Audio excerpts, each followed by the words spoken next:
গত দুদিনে টানা বৃষ্টিপাতে চাঁদপুরের নিম্নাঞ্চল প্লাবিত হয়েছে। বঙ্গোপসাগরে সৃষ্ট নিম্নচাপটি গভীর নিম্নচাপে রূপ নেওয়ার ফলে জেলার বিভিন্ন স্থানে অব্যাহতভাবে বৃষ্টি হচ্ছে।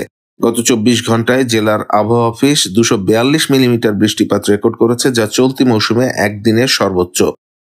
এছাড়াও নিম্নচাপের প্রভাবে শুধু বৃষ্টিই নয়, নদী ও নদীর তীরবর্তী অঞ্চলগুলোতে অস্বাভাবিক জোয়ার ও স্রোতের কারণে প্লাবিত হয়েছে বেশ কয়েকটি ইউনিয়ন।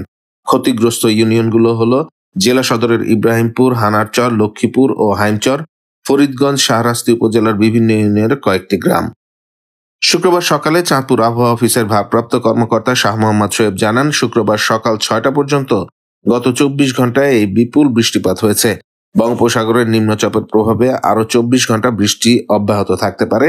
সকাল 9টা থেকে বিকেল 6টা পর্যন্ত চাঁদপুর জেলায় 2 নম্বর সতর্কতা সংকেত জারি করা হয়েছে।